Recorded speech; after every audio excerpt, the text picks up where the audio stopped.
Okay, hi, I'm your host, Tyson DeLay, and this is the Northern Strength Podcast. Today we are interviewing Canadian pro strongman Evan Uralski. Um, Nailed it. absolutely.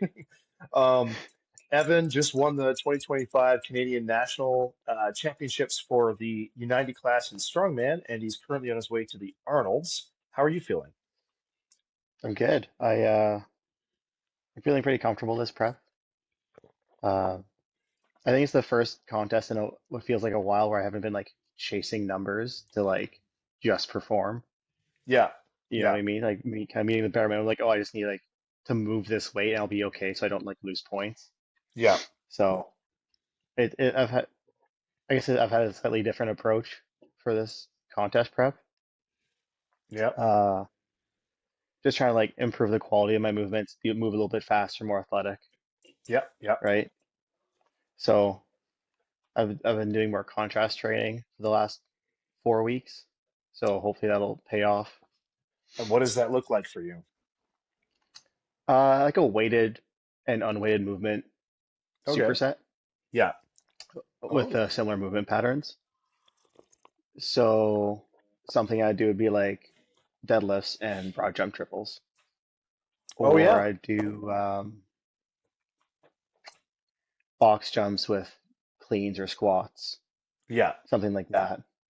Okay. And do you Yeah, find that's improving your ability to be explosive during the compound movement? yeah. My what I do for speed squats, my Yeah. bar speed has gone significantly faster. Really? Yeah. So That's super my cool. squats have gotten faster. My like unilateral work, single leg movements, Yeah. I've gotten significantly better at that. So I've been doing a lot of like depth single leg box work. Yep. And I wasn't sure at first, but I've noticed a significant difference in the last couple weeks just training that consistently.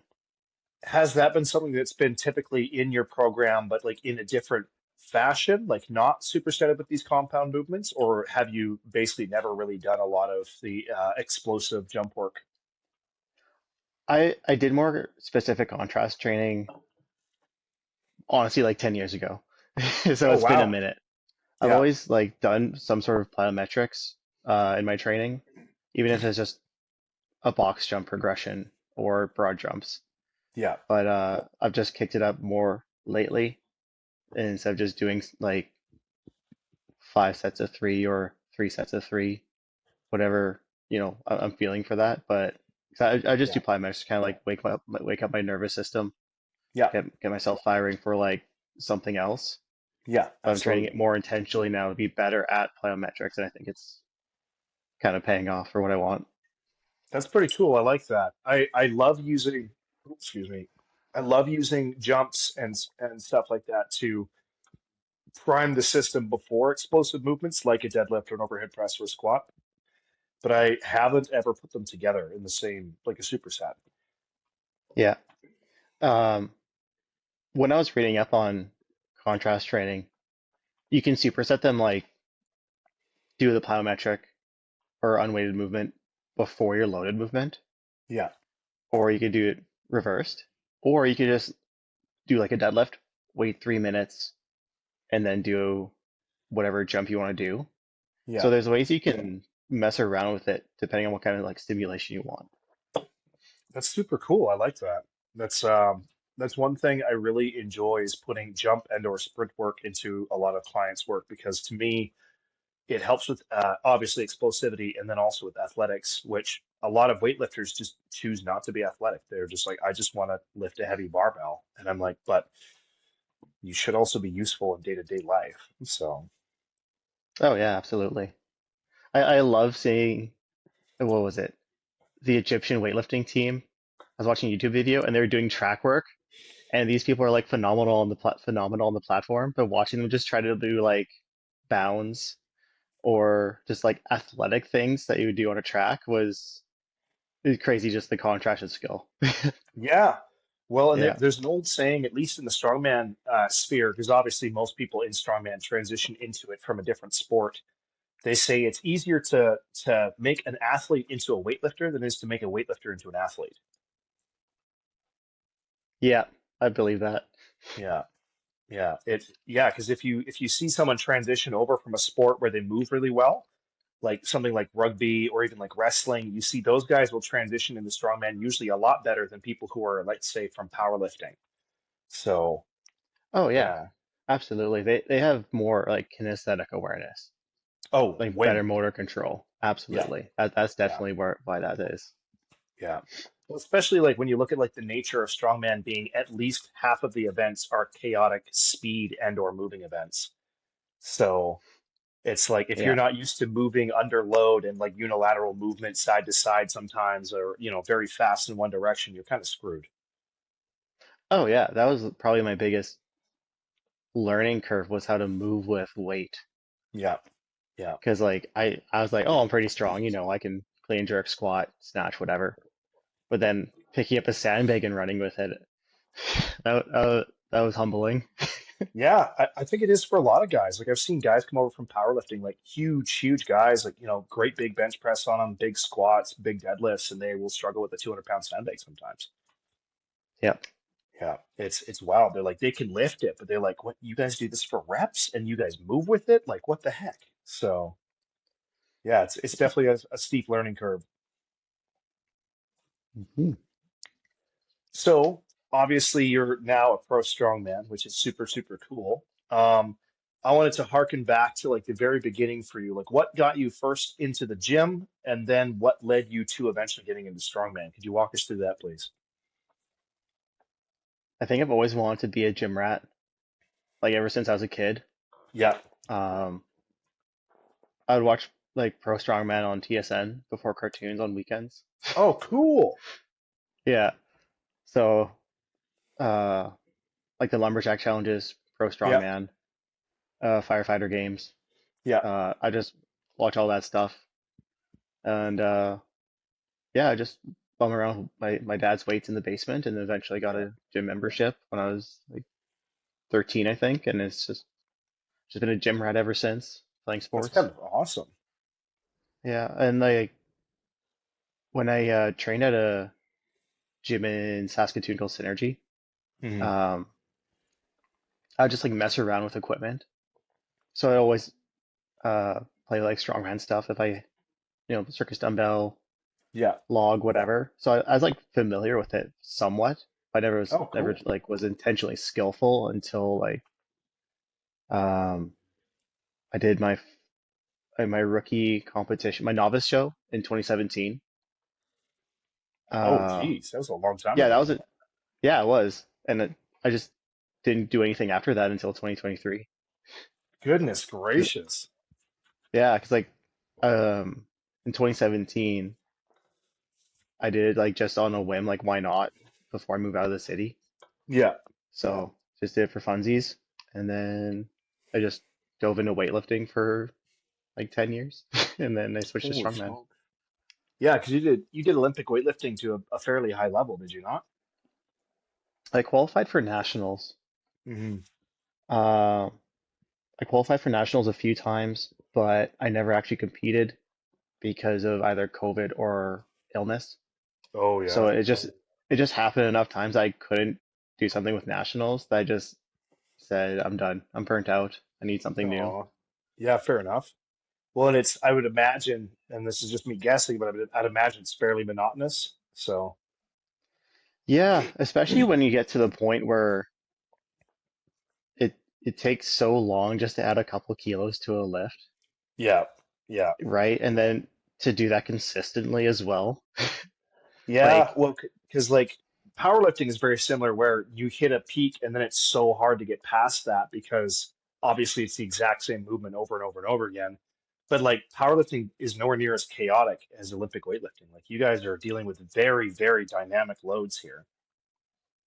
oh yeah, like fixing my snatch, though I just had to accept that I can screw up my snatch if I just start with the wrong stance. Yeah. Yeah. And 100%. it's just something as simple as that can throw off your movement, and you just have to accept it, and then you'll just drill it thousands of times until you get it right. Jeez. Yeah. Yeah. But it's That just like seems it's the intense. delayed gratification is great though, because like you could be training your butt off for like 12 months, and then you finally snatch 130 kilos, and that extra 5 kilos, let's say, to your snatch is a big deal for your total, right? Yeah. Yeah. Yeah. I can't even imagine trying to snatch that much. That's ridiculous. Like, I think catching like 135 pounds over my head like that is hard. Oh my gosh. Even when I've just like I was self-taught for the first like 3 years or so, 4 years Yeah. of my training. So I just watched videos on YouTube, figure out how to snatch. And I remember just like sitting in the hole with the barbell over my head, just and I could just feel my upper back just twitching, Yeah. trying to stabilize and just get comfortable. Yeah. And then eventually, after a couple of weeks, like my body adapted to it, and it started to see better progress. But the first few weeks was tough. Jeez. That sounds rough. Yeah, but it's fun. Yeah, that's fair. You Well, know, and I think it gave you an excellent base, at least for strongman, because it's like your moving abilities is really good, your overhead's fantastic, and your deadlift's outrageous. yeah, I think the snatch is a great movement for strongman. Maybe not Yeah. necessarily like a full snatch, but at least a power snatch or snatch pulls, Yeah. because you're just the position you start in is I think is fairly similar to like being bent over to like pick up an object, Yeah. Yeah. right? Absolutely. Just like with your hips and your chest position, and Yeah.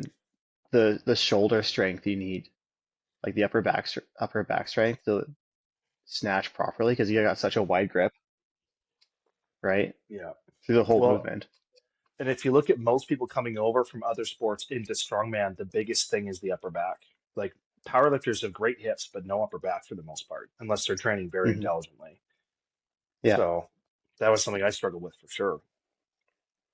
Oh yeah. Like a long time ago, I forget where I heard it, but like it just stuck with me. It's like your upper back can never be too big. And so I just kind of like just keep that in the back of my mind. I'm like, I just gonna keep training my upper back. Yeah. Yeah. Yeah. I agree with that very much. So I think like having a huge back is super important for a strongman, but like specifically if your upper back isn't there, then all of your extension work and triple extension work is going to fail and come up short, and your deadlift is always going to struggle. Oh yeah. I mean, Yeah, I totally agree. yeah, I think it's super important. Like I've very often most of my clients have a butt ton of upper and mid back accessories all the time. Hmm. So Yeah, yeah, T-bar rows are probably one of my favorite ones to do, or I actually like chest supported T-bar rows. I like chest supported barbell and dumbbell rows, but I hate T-bar for some reason. I think I just don't Oh like really? anything I don't like anything that's machine or on a lever. I hate it all. Free weights or nothing. Free rates are nothing. I'm very much one of those guys. Well, I trained in a shop for the last 7 years basically. So most of my Hey, that time works. competing in strongman, I had no machines to kind of work with. So it's still very strange to have machines at the gym that I use from time to time. Those can be such a luxury. They Like are, yeah. even when I was weightlifting, the gym I was training at was basically a small warehouse with like 6 platforms, a Hmm. little dumbbell rack with some kettlebells, got some bands, Yeah, and then like a cable stack for the odd accessory would do with that. But yeah, everything else I could just do on a platform and a bar to hang from. yeah. And that's basically all you need. Like I know a lot of people they pay big money to go to these fancy gyms, but it's like if you have a sandbag or two and a couple barbells and dumbbells, you're kind of good to go. Oh yeah, absolutely. Like when I train a good life, I'll just take a platform. I'm like, I'm gonna be here for like 2.5 hours because I can do majority of my workout right here. Yeah, yeah. You don't need to do anything crazy. Well, and that's kind of a good thing as well because like this is really good to listen to, I think, for especially for beginners in strongman, because I've been hearing a lot of people messaging me asking how to train for strongman when you don't have access to strongman equipment. And I'm telling most people, like, if you get really strong on a barbell and go to a river and lift a couple rocks, you're basically fine. Like, it's not perfect, but it's like I did that for the first 3 years I was in the sport. I didn't have a sandbag until I was competing for 2 or 3 years. I didn't have a log until my the end of my second season competing, and it wasn't a nice log. And I didn't have a dumbbell until my third year either. So most of the equipment came much after that. Oh yeah, like that for something like strongman, you just need to get started. No matter like you don't need special equipment necessarily until like Yeah. you get to a certain level. But as long as you just get in the gym and start just deadlifting, pressing, and squatting, and just learn the skills with a barbell and dumbbells, that'll take you pretty far. Oh, As long as you absolutely. can like understand how movements work and apply that to a new object when you get there. Yeah. Like it's I don't think it's as complicated as people think it is. No, It, it's absolutely it's not. it's like it gets more complicated when you find like get into the nuances of this, like the Yeah. minor details that matter. But just getting started, I think it's pretty accessible.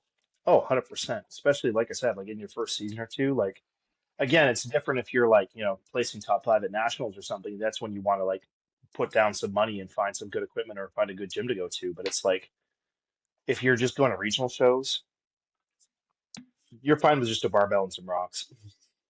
Oh yeah, absolutely.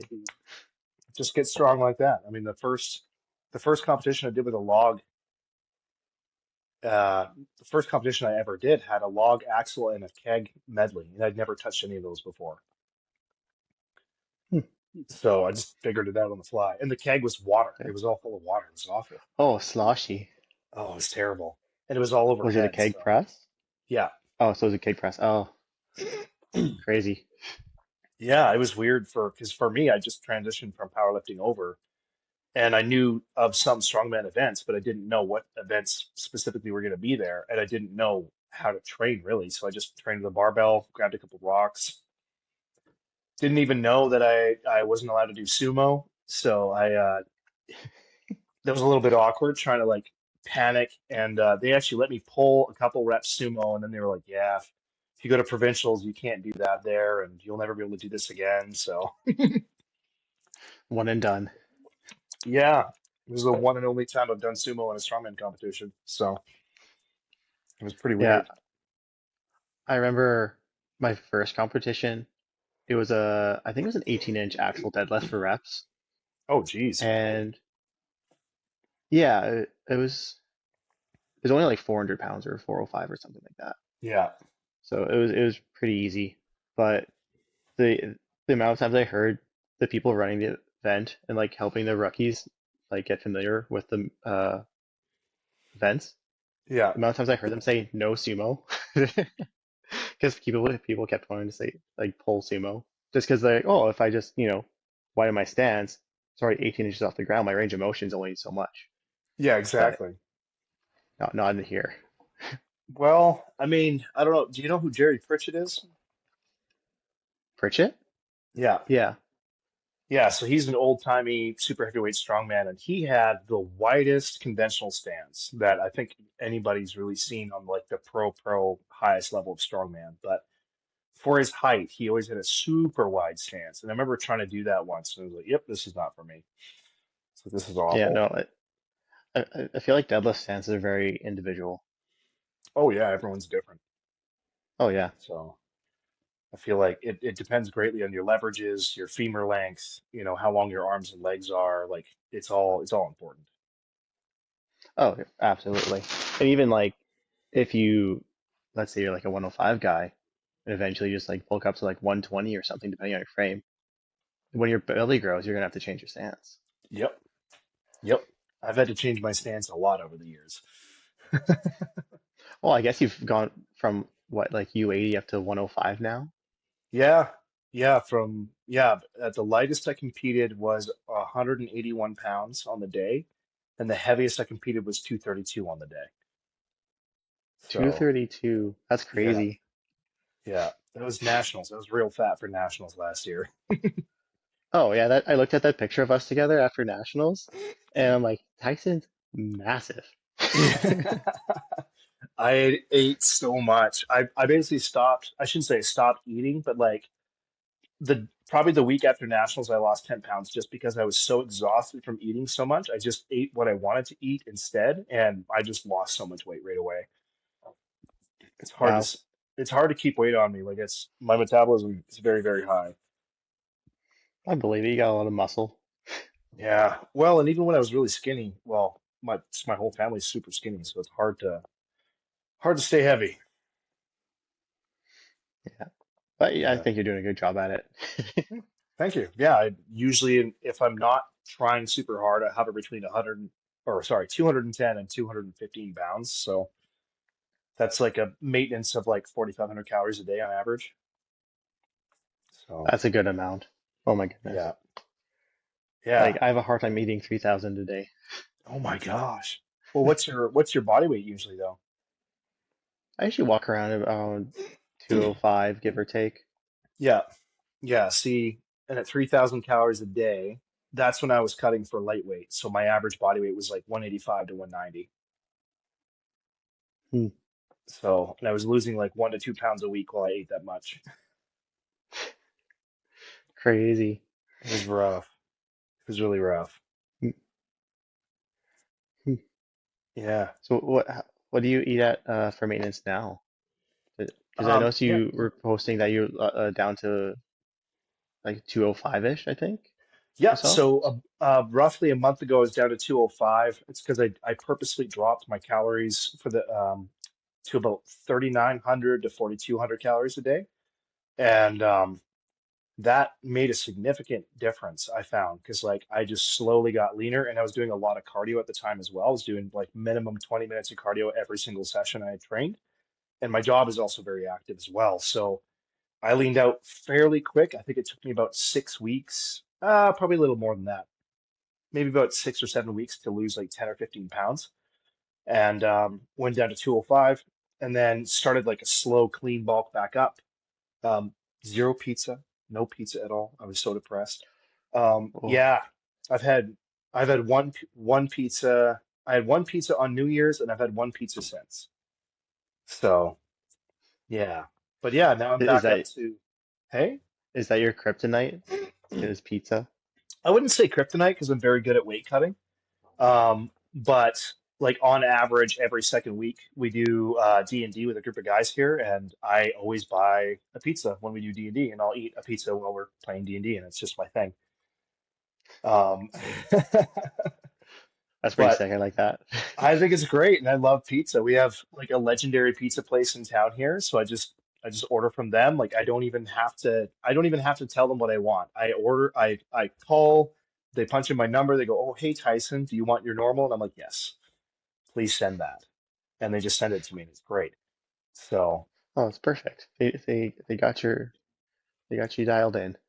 yeah. Well, I've been ordering from them for like 10 years, so yeah, it's a good pizza joint. I mean, it's great. If you ever come up to visit, we'll get some pizza from there and we'll have a talk about it and you'll probably love it. But yeah, with the pizza and I'm also a big snack guy, so like I could kill a bag of chips a day if I wasn't careful.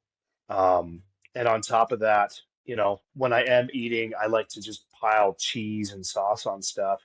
Not to a ridiculous degree because I make all my own sauces, so it's all homemade healthy stuff, but it's like, there's extra calories, extra fats in there. So That's pretty sick. I've I been I can eating, appreciate that.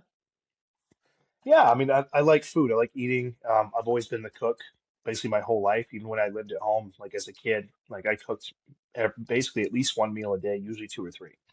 So I don't know.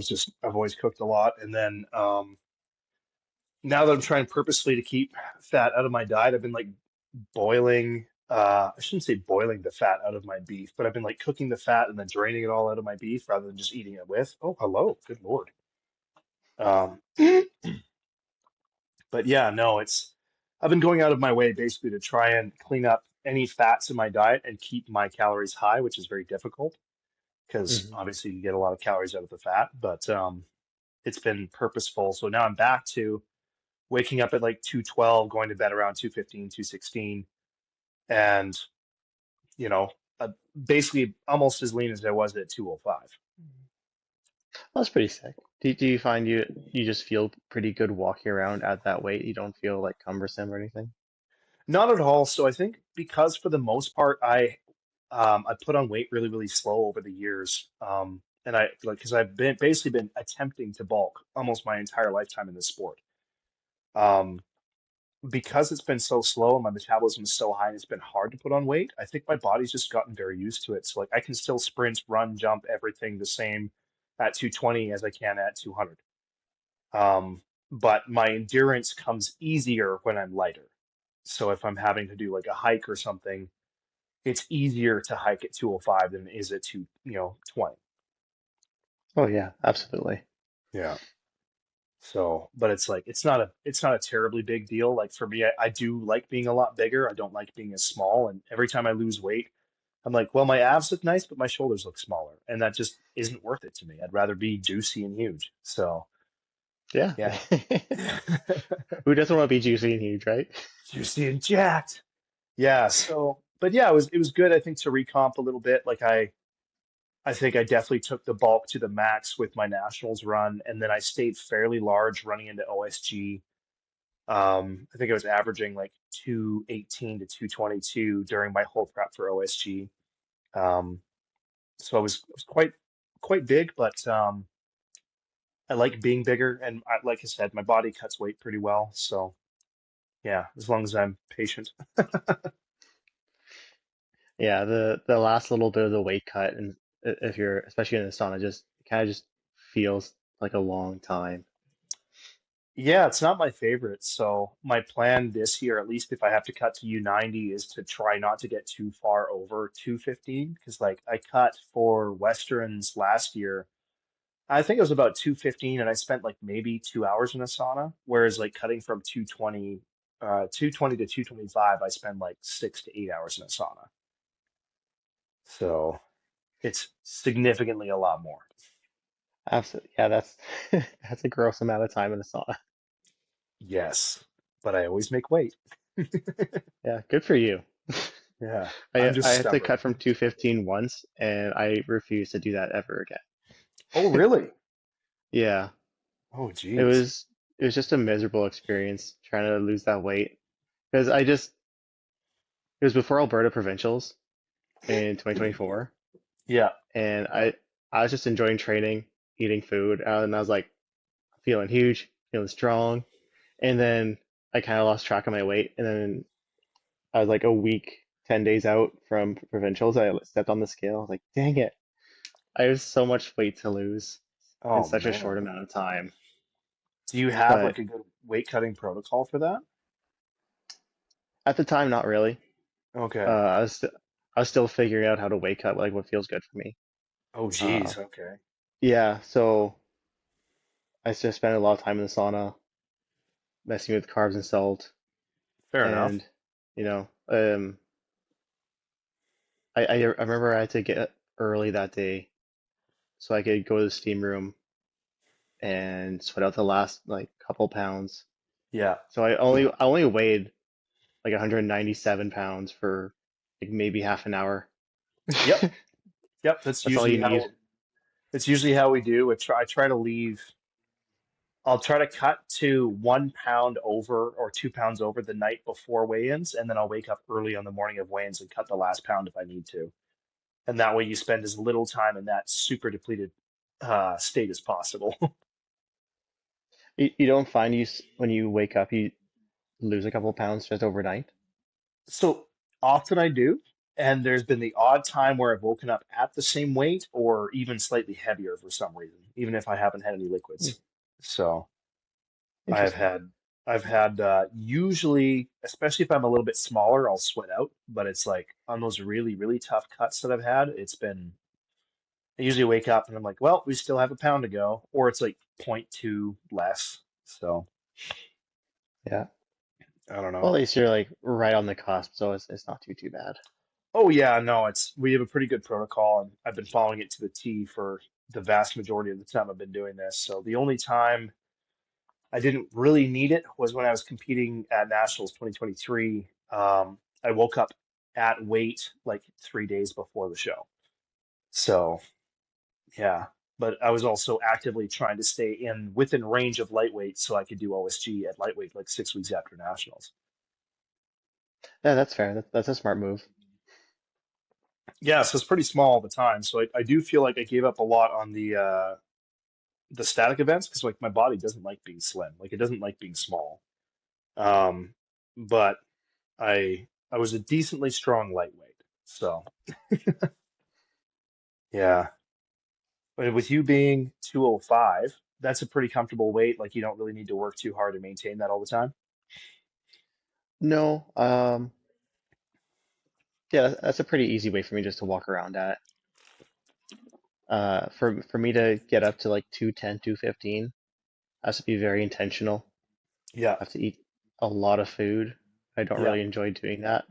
Yeah, that's fair. So I'm pretty comfortable just training and eating how I want and Yeah. not having to worry about putting on mass. Because like realistically, if for me to compete at 105, I'm not gonna bulk up and add another like 25 pounds to me just to fill out the weight class. Yeah. I think I'll feel pretty miserable and I'll probably be kind of fat. I don't think I want to do that. That's So fair. Well, you do have that very nice Beach Boy physique, so you wouldn't want to ruin that. So, no, not at all. No. no, yeah. Last year I competed at 105. I just didn't cut weight, so I think at Kelowna's I was like 213. Alberta provincials, I think I was 215. Nationals, I bulked up quite a bit. I was 232 for that, but that was like I said, maintaining that is just outrageous. Like I was eating until I was sick, like 5 times a day, so not the most fun. No, that doesn't sound fun. No, especially not with my job. 'Cause my job is very, very active, so it was difficult. But Well, I guess to get those calories in, you're probably eating on like every break you have. I don't really have breaks at my job. I just kind of have to take them. So, like, yeah, my coworkers know it's like sometimes I'll just like grab something out of my bag and just start shoveling food in my mouth, and they're like, "Oh, okay, he'll be a couple minutes." So, yeah, our job is it's paid by the day, not by the hour. So we just try to blast through it as fast as we can. So if I can avoid eating Oh, during the 6 to 7 hours that I work, I do, but it's difficult. oh, that's fair. Yeah, that makes sense. Yeah. Yeah. Yeah. Well, it's supposed to be a 12-hour a day job, and we've managed to knock it down to like 6 or 7 hours, but we just kill it the whole time. So it's the only reason it works. So with your, you said your prep is going good, you're feeling good, and you said it's the first time that you have done a prep for a show where you're not just trying to move the weights, you're actually feeling comfortable with competition weights this time. Yeah, yeah, because I feel like that for most of the competitions I've done prior to this, there's always been like something where like I'm not totally confident in, so I Yeah. feel like I'm chasing it. So like, what was it for 2023 my first nationals when I saw the deadlift weight, I was like, I can't even. How am I supposed to pull that? Yeah.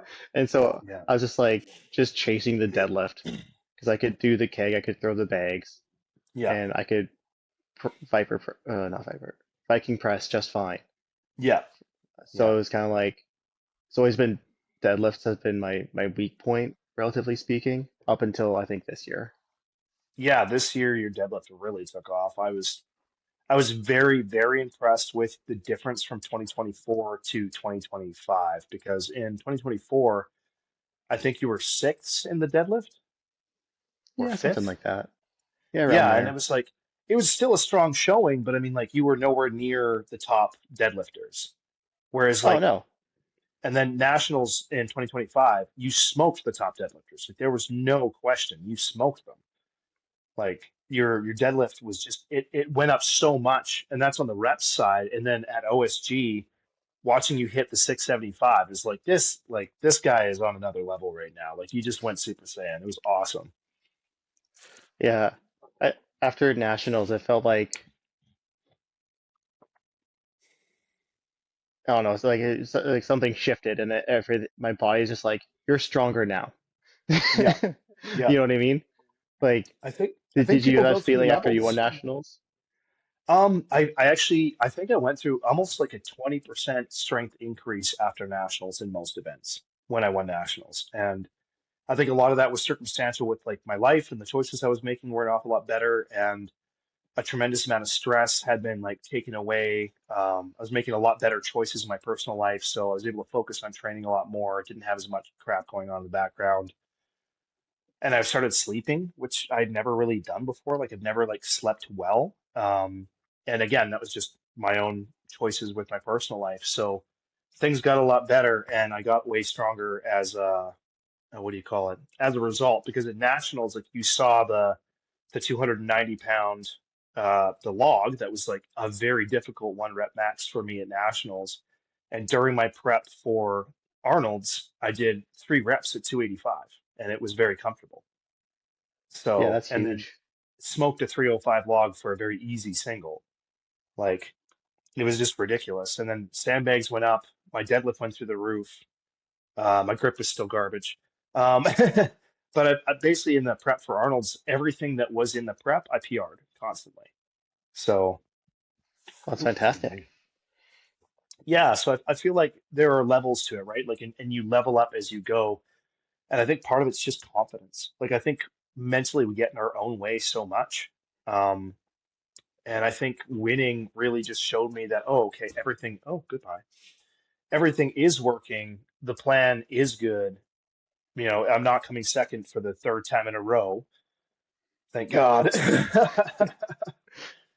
Um, but Yeah. yeah, it was a big upgrade moment for me mentally and physically. And I feel like not only did you upgrade coming into nationals, because like I said, like your performance was a masterclass. It's the biggest points margin there's ever been in the United class at nationals by a long shot. Like, Oh wow. I didn't yeah, realize it was because that big of a spread. oh yeah, no, because you won by 11 or 12 points, I think. And when Pierre-Alain Champagne won in 2022, I think I was 4 points behind him, 4 or 4.5 points behind him. When Nicholas won in 2023, I was 4 points behind him. And when Hmm. I won in 2024, you were 4 points behind me. Oh, crazy. So, yeah, so 4 points has been like the average spread. And then even when I won the Pro-Am for Westerns, again, Jeremy Patfield was, I think, 4 or 4.5 points behind me. So it's like it's a pretty consistent across the board. And then you came in with like an 11 or 12 point margin between you and second place at nationals. Like it was outrageous. I was Yeah. very impressed. So Oh, thanks. how did nationals go for you? I don't even think we really talked about it. Like obviously you won, but like what Hmm. were the things about it that were challenging? What were the things that you were confident about, and how did even all that come apart or come to be, I guess? Well, when I saw that Axel was the pressing event, I was pretty jazzed. Yeah, I bet you were, Uh, especially with press yeah, away. yeah.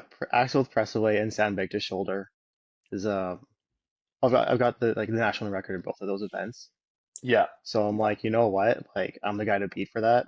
So in the yeah, back of my mind, I'm like, I have to put the pressure on people early, yeah, and I had to do that by winning the first event. yeah, And just because I've never done a wheelbarrow event before, yeah, I had no idea what to expect. So I was just like thinking about these little details that make a difference for timed events, kind of like staggering my stance to start, how I pick up the bag, how I load it. Just like it's like some people would like lap it and then like put it on, but like all that time you spend lapping, you're gonna waste time.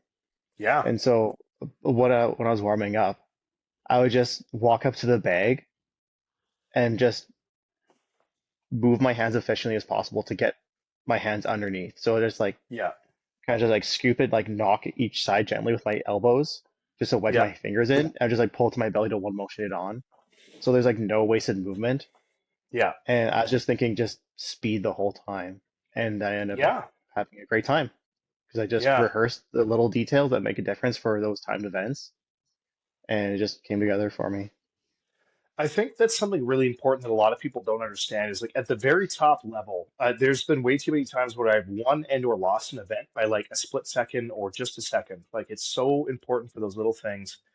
And then even talking about like the split stance and like the little tiny like trying to cut like 1 second off on the sandbag, 1 second off on your start. Like all these things do come into play in a big way at the top level, especially when you, Jeremy, Will, and probably two other guys for a lot of those events, they were on the lighter side for you guys. So you guys could move really fast. So it was really those couple seconds are really important. Yeah, exactly. And that's kind of why I've been taking that approach that I have been with this Arnold prep is because it's relatively light and the speed is going to be a significant factor. Because like I think the frame carry I have is only 525 pounds. So yeah. So after coming off of OSG doing 650, I'm like I have to be fast. And so I've been working on my footwork and that's why I've been doing plyometrics and contrast training. yeah. And right? Dang So it. You know what's funny is the frame carry I did at BC Provincials was heavier than the one that's going to be at Arnold's. for the pro am or firefighter? Oh, you're doing the firefighter. Oh, right. Yeah, I'm doing the strongest firefighter Oh, division. I keep on thinking the Arnold. I was like, it's only 525. I'm like, I could do that. Like, even me with my baby hands can do that. Yeah, no, this is I'm doing the firefighter division, so like everything's a little bit lighter Yeah, because the guys attending this contest, they're not necessarily like as into the sport as I am necessarily. You know what I mean? yeah, Where like I want to compete like with the best in the world and I want to yeah, like, be that guy, right? Because yeah. I checked out previous results from the last year, and there's guys that will show up to this event and sometimes they won't get any points. They can't like do the deadlift or they can't do the press or whatever. What? So yeah, so like there's guys who might zero events, but I think they just come because they like to do strongman and they're Yeah, fair firefighters, enough. right? So there's gonna That's wild. I think from what I've been looking at, there'll be a distinct difference in the top like probably let's say five and like Yeah, everybody else. Like yeah. I could be wrong, but that's what I'm thinking is gonna happen. I mean, you're probably right, to be honest. I mean, like looking at it like that, like I completely forgot about that because yeah, the firefighter events are quite a bit lighter. Yeah, Yeah. so the log press goes up to 225 for me. So it's like a regional level weight for the press. Yeah, for a strongman, that is very regional level weight. That's insane. Yeah. So again, I've just Wow. been working on speed through the press Yeah. medley, speed through the frame, because if I do well enough in those first two events, like ideally I'd like to win those events. Like why not? Like Yeah, I absolutely. think right? So if I can win those first two events, that'll set me up nicely for points and putting pressure on everybody else to push a little bit harder. Maybe they'll fumble, right? Because they're Yeah. trying to go that extra little. This is the thing So too, is it like when you put the pressure on and you're crushing other people in events, that is kind of where you see what a person is made of, because some people do crumble under that pressure. yeah, and like sometimes people don't feel that pressure because they're like, you know what? I just have to do my best, and that's just how it goes. And Yeah. they don't get affected being like, oh, I'm this many points behind somebody. I need to like Yeah. try extra hard. So like maybe people feel pressure, maybe they won't. Like Yeah. That's who me at knows? every single nationals and we start with grip every damn time. I'm like, well, we're starting this show 17 points behind. Oh well. Like, Oh well. But then you're so good at everything else, it ends up being okay. so far so good. The step up to 105 has been tough in that way, but you know what? All we got to do is do better. So, Yeah, yeah. just one day at a time. Oh yeah, 100%. I mean, like honestly, on the world stage, I will never compete as a 105 until I'm in the Masters. But for here in Canada, I think it'd be pretty cool to be 105 champ. So that's what I'm gunning for. That would be pretty sick. There's also the I was talking with Tyler, the owner of the gym I train at, Sigurdsson, yeah. and Segerson, yeah. And I was picking his brain. I'm like, isn't there like a 105 CSM circuit? Yeah. And there, there is. I don't think it's been active the last couple of years. He was saying, but I think he was saying something about like this year there might be something coming up. Are you talking about the Western show? I think so. Yeah. I'd have So to double check what it's Westerns, actually called. it's usually run out of it's run by Classic Strongman, which is run out of Saskatchewan, and they Hmm. will usually do shows between Alberta and Saskatchewan, sometimes in Manitoba. But those guys put on pretty big shows. I competed there in 2022, and it was really awesome, but it was a rough show because they had really big guys. That was the first time I saw like a large amount of really big 105s. There was four guys weighing over 270 pounds on the day of the competition. And there was three What? guys who were 6'4" to 6'6". They had Isaac Mays there, who was a world champion at the time for the 105s. Like it was a rough day in the office. Like, I got beat the hell up. Like I think there was 16 people and I barely came eighth. Wow, So that's crazy. That'd be a fun competition just to be a part of for those. I mean, like high it, level it guys. it was super fun and the events were really tough. I wish I was able to prep a little bit better, that it was like more more intelligent, I guess. My lift IQ wasn't as good back then. So dealing with really strange implements and events changing on the fly, I wasn't as good at. Like I was more rigid in my headspace, so I let things get to me. But like I would love a chance to do it again. So yeah, it's a Well, very fun event. yeah, maybe in the next few years you'll be able to do that. Like, why not? Honestly, if you reach out to them, they'll probably just let you try it because like the top five or six guys are usually super good, well-known guys, and the rest of them are just whatever they can grab. So you being a U90 Hmm. champion, I wasn't even a champ at the time. But you being a U90 champ, if you're like, hey, I want to just come throw down and see what happens, they'll probably, I would be very surprised if they turned you away. Hmm. Yeah. Hmm. Yeah. Very Interesting. fun shows, usually very classic events, like a lot of car deadlifts, a lot of truck pulls, a lot of log press. Um, yeah. And kegs over sandbags, always for some reason. I don't know why, but I hate it. Yeah. Yeah, I've been using a keg to like prep for the medley, like the fire hydrant load. Oh, yeah. And after I use it, every time my hands are just so beat up. There's just Yeah. something about the metal. I don't know what it is. hmm it hurts your hands, especially if you're not working like especially if you're not working as like a labor person all the time. Like I found when I was prepping for 2023 nationals, I was doing the keg and it was beating me up a little bit, but not too bad because like I've always worked with my hands quite a bit. But I found there were some guys it was just wrecking their hands. Like they're literally just like their hands would just be melting off. I had a lot of people suggest they wear gloves. Hmm. So yeah, I didn't because I just don't do that. But I mean, like, there's a lot of people saying if you wore like those sticky hockey gloves, it'd be a good idea. Hockey gloves. Not hockey. What is it? Football gloves? It's Oh, the same. like receiver gloves? Yeah, yeah, the really Oh sticky yeah. ones people use for sandbags. I didn't even consider using those gloves for the sport. I've seen a lot of guys use them. Sometimes it goes really well, and sometimes it goes bad.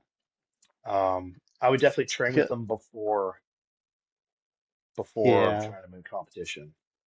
Yeah, because like for the fire hydrant load, I'm allowed to wear gloves. And just using the one at Iron Age, I like using gloves on that because of like the sharp edges of the metal. Like this is like a Obviously. random fire hydrant somebody had from the gym. So Oh there's yeah, like chains hanging from it. Like yeah, yeah. uh Fair enough. so I'm like trying to load it. It's like the sharp edges like digging into my hips and like my hands are getting beat up from this thing. I'm like, I really don't enjoy this right now. Like this is part of the process that I just don't like. So I'm gonna bring That's gloves one with of the me and things. see if I need them. Yeah. Yeah, absolutely. Like at OSG, you probably saw this, but at OSG for the sandbag medley, a lot of guys were putting on gloves. Oh, I didn't even And notice. yeah, so that's okay. That just means you were in the zone. You were locked right in. Um, but yeah, they'll put on the gloves and then they'll duct tape right here so they can't get so the gloves don't slip off if you're sweaty. Um, yeah. The only Hmm. time that worked against them was the bags at OSG were so slippery that the gloves weren't working. And so some people you could see they were trying to like take the gloves off, and because of all the duct tape, they couldn't. And it like screwed them up a little bit. Oh, dang. That's Yeah. unfortunate. Yeah. Some guys, not all guys, but like some guys. I just raw dogged it with a lot of chalk as per usual, but everyone's different. So Yeah. Yeah. And like I guess at OSG, like if they're relatively new sandbags, at least you'd have like couple hundred athletes handle them before you even touch them as like a yeah, U90 person, right? So they should be like covered in chalk and dusty and kind of like broken in that way. you would hope so. I did find they were a little bit slippery, but I just engaged more lats and then I'm good to go. Yeah. Yeah. I don't know. I find if I grab a sandbag and then I suck in with my lats, because obviously I don't want to blow a bicep off. It just stays because there's so much pressure against my chest. So Mhm. yeah. But yeah, you should try training with the gloves with the kegs if it's giving you problems. I would definitely try that. Yeah. Yeah, I've been here and there. But it's just like it'll probably just be a game day decision. See how I feel like with the warm ups and Yeah. the implements there. One of the nice things is it's indoor, so the kegs won't be like baked in the sun. That was one of the things I didn't love about Classic Strongman is that they had all their equipment out in the sun all day.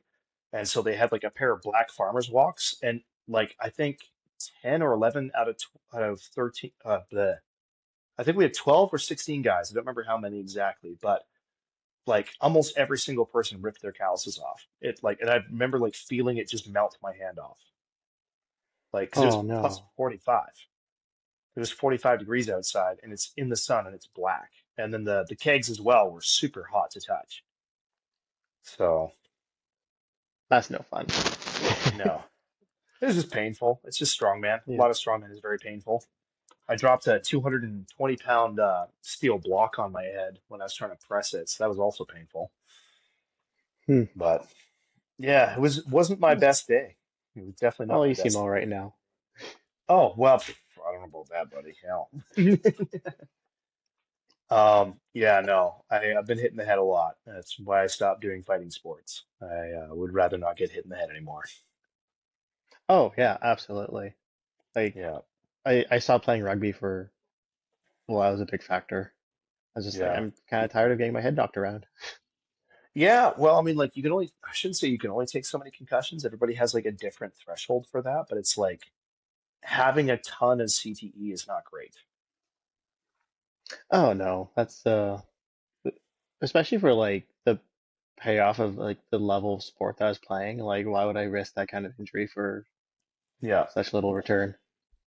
yeah. Well, it's a great sport to build like explosive strength and like athleticism, but it's like unless you're going pro, I don't really see a point in getting beat up that much.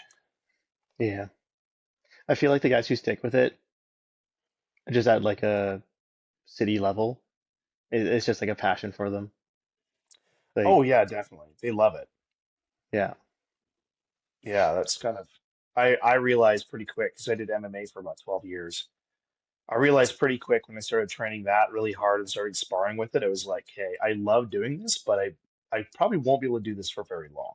Like like it every time you get your bell rung really hard, I was like, that can't be good for me. Like I should probably stop this sport.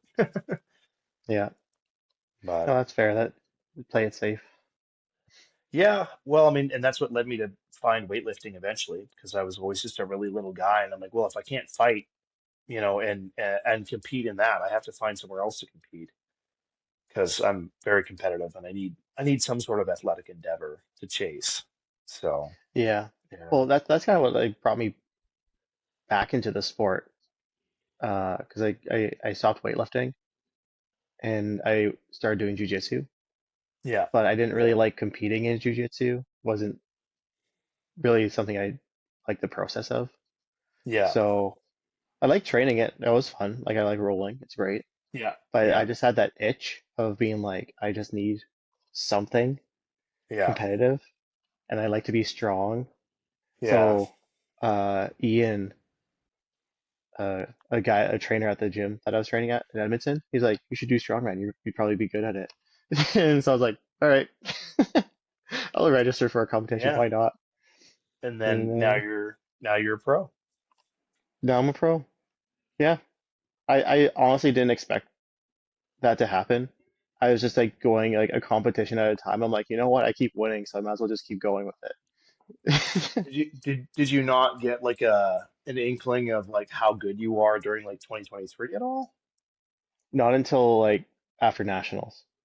Oh, Because like, geez. yeah, because in my mind, I'm like, I have no I like I had like no perspective on my training because I would Yeah. just go to the gym, crush weights, have a good time, and then go home. I didn't really like care what other people were doing. Yeah. So when it was 2023 nationals, I'm like, I'm just gonna show up. I'm just going to assume there's a bunch of dudes like me or stronger. Yeah. But I'm like, I probably won't be the worst. So maybe I'll be like mid pack. I'll Yeah. be like eighth. I was expecting like a seventh or eighth. I didn't even look at the score the whole day until after the Yeah. last event. And then Paige was like, "You got third." I was like, "Huh?" I, I was not That's expecting that at all. that is wild. Yeah, no, that's very understandable. It's kind of hilarious you feel that way because like I think it's a great idea to not look at the points. Like for me, I just raw dog the whole day. I take one event at a time, obviously because my incredible issue with grip. If you get stressed out looking at points and seeing how far behind I am, like it doesn't help anything. You just get anxious. And so for me, I'm like I just train to be able to give it like literally 100% effort on every single event. Don't hold back on anything. And if you're holding back on anything to save energy, I would say you're just not training hard enough. Um, but yeah, I just do that and it works so great because then I put the points together at the end of the day and that's when it really matters. But I mean, like, I think it's best Oh not to yeah. look at the points. No, like, and I even at like nationals when we were competing against like when you won nationals, Hmm. um, I didn't really look at the points until the end, Yeah. uh, because I knew it was going to be close between us. Yeah. But when I saw stones were the last event, and I'm like, there has to be a freaking miracle for, Yeah. for me to beat Tyson at stones. Yeah. So like, I don't know, again, just show up, do my best. Yeah. And Fair enough. there's enough people in the back that pay attention to points. They'll just come up to you and they'll tell you what the Yeah. point spread is, even if you Oh don't want to man. know. So like, I Jeremy don't need to look Patfield. at points because exactly, Yeah. Jeremy will be like, bro. Oh, he's the worst. Every time he does it, I'm like, Jeremy, stop telling me that. Like, I don't want to know what the points are. He's like, do you know you're in third right now? He's like, you know you're 7 points behind right now? I'm like, I know. I'm like, wait. I'm like, give me till the end of the day. Yeah, I'm just like, give me a few more events, I'll be fine. yeah, I'm like, I specifically know I'm behind. I started 17 points in the hole here. Like, I know I have work to do. Screw off. Like, Jeremy Patfield, if you're listening to this, you'd better stop telling me what the points are. Just trying to get in your head.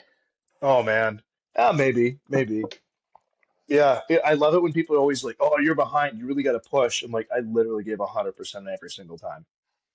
I don't really I'm get the like, idea of like conserving yourself for other events yeah, because there's so much time to recover. yeah. Like, Well, the big thing is like you're also the way that you train and the way that your body operates. It seems like your conditioning is very good, so you don't need a lot of time to recover. Like even when I was at my biggest and my fattest for nationals this last year. If I took 3 or 4 minutes after one of the events, I was fine to go. I was ready to go. mm. So, Oh but I yeah, was well, blowing like a train after. I think like conditioning is something that's a little underrated in strongman. I think it's Oh getting yeah, better now that the sport's growing and more athletic people are showing up and like especially with weight yeah. class athletes. But I feel Oh like for the man, longest yeah, time, people would use strongman as like a cop out for not to have good nutrition, not be athletic, because you're like, oh, I yeah, can just crush Doritos and lift a stone and I'm good. But then yeah, you're, sucking wind for 20 minutes after because you have no recovery. yeah. Well, and I've seen a lot of guys, specifically people coming over from powerlifting or people who train like powerlifters, and for the most part, when they will do a specific event and they empty the tank on that event, that's them for the day. They're done. So, and I mean, Mhm. like there are specific events that, like, let's say a raised deadlift for max reps. Like I know at Nationals 2023, my back was fried after that, but that wasn't so much a conditioning issue. It was more so just my back couldn't take it. Like it Yeah, was pretty brutal, especially after picking the farmer's walk like 10 times. So, yeah, as per yeah, usual. as per Big usual. sad. Yeah. Yeah, yeah. That Well, farmers, I I'm so bad at this kind of thing. I was having a left arm issue before that farmers event. Like, while we are driving to, what was it? It was in Winnipeg in Regina, and I like closed my yeah, car door. I felt like a shock down my left arm. I've never felt that before. I was like, this is concerning, but I'm just gonna ignore it and see what happens. And yeah. then for the farmer's carry, I think I only made it like 40 feet because my left arm just wouldn't work. I could not Really? like close my hand to like pick up the implement. My right hand was fine. Oh man, you I must have just pinched couldn't a like nerve or something. I must have something, and then I had Paige massage my shoulder after, and then my arm was back to normal. Oh So damn I'm it. like, I I mean, should have just done that before, but I was just yeah, being no a silly kidding. goose, and I was like, it'll be fine. Silly goose. How hilarious. Yeah, that was, I remember watching you do there are three events specifically I remember you doing well enough in that I was like, oh, I take note of the new guy. And that was specifically the farmer's walk because it was 285 pounds a hand. And I just remember being just so dumpstered by it. There were a couple guys that crushed it and a couple guys that did okay. And then everybody did better than me as per usual. But I remember watching you do it and being like, wow, the new guy's like got some pretty good grip. He made it halfway. And then the sandbag throw, you really impressed me. And then the finishing one. And this is when I realized you had great conditioning because when it comes to the end of nationals and you're on the last event, most guys are toast. Like they don't have the conditioning. And like you said, it's more common now for people to be in good shape, but classically it hasn't been. And so for you to crush the last event as a rookie, I was like very impressed. And Oh, that really stacked your points up because holy crap, man, there was a lot of guys only getting one or two reps on that thing. really? Oh yeah. Oh, I didn't even look at the score sheet after to see like the. Yeah, the both the Viking press and the keg, there were so many guys that only got like one or two reps, and I was expecting them all to be getting like six or seven. And then when I got, I forget if I got six or eight reps, but I got two more than whoever was in second place, and I think you were in second place. Yeah, Yeah, and I was yeah, because like shook. yeah, because like if you didn't get those reps, that because I think I was only behind you by like a point You and were a right half or there. something. Yeah, So you were like that right could have there. been like the difference between second and third. 100%. Yeah. Yeah. Yeah, it would have sucked for me. I would have been like, man, it's even more embarrassing coming third instead of second after coming second the year before. Gosh. Ah, who is this guy just coming out of nowhere? Yeah, well, and I'll tell you what, there was about three or four guys in the lineup who were like, "Oh yeah, like I know I've got third locked in. I know I've got third locked in. Like, I can't beat you and Nick, but I've got third." And then it was announced and it was you, and everyone's like, I remember like even like the guys I was hanging out with, like I was hanging out with Nick and Jeffrey Tava, and we both looked over like, the new guy? The He's new in guy. third? We're like, wow. Well, yeah, because at, That's at so that point, funny. we'd all been on the circuit for quite a few years. So it's like we'd seen most of the best guys. Obviously people stalk each other in Instagram sometimes. And Nick is one of these like big brain guys who's like, oh yeah, I've been looking at everybody and stacking their numbers and doing the math and seeing how they did at their provincials and stuff. And yeah, so we like I figured everybody would be pretty strong. I don't really like I don't grill people online like that. Like I don't look for all the stats and stuff, but like Nick always gives me like a rundown of what he thinks is going to win, and he's usually right. Um, but yeah, we were really surprised. We were shocked by you. Your performance was, especially for your first trip to Nats, was very impressive. Oh, thanks. You're welcome. We are running just over an hour here. I know it's late where Oh you yeah. are. Um, Is there any sponsors you want to shout out before we wrap it up, or anything you wanted to touch on? Um, I don't really have any sponsors, but I guess shout out to the Legion. They gave me Yeah. some money to help cover the cost of my entry Heck fee yeah. for the Arnold. So Nice. support the Legion. They're great. Yeah. Go to wing night and meet Uh, people. Wing night, steak night. Yeah, we went to the steak night lots in college. Like, Nice. yeah, it was fantastic. That's awesome. Yeah. Yeah. Well, Uh, go support the Legion in, where are you now? Manitoba? in Winnipeg. Yeah. Winnipeg. Go support the Legion in Winnipeg and give them some love for helping out our guy Evan here. And if there's anybody listening to or watching this who likes to sponsor people, maybe reach out to Evan Yarowski. How do you even say your last name properly? Jaworski. Oh, it's not that bad. Yeah. Yeah. Okay. Well, reach out to Evan Yaworski on Instagram at Silly Goose something. Yeah. Silly Goose Strongman 90. All right. Sounds good. All right. Well, we'll sign that off there then. Thank you for coming on, Evan. I appreciate it. Hey, thanks for having me. It was nice. Absolutely. Yeah. Well, we'll have to touch base with you again after you're back from Arnold's. But in the meantime, good luck and I hope you crush it. Sweet, sweet. Thanks, buddy. Appreciate you. You too, man. Take care.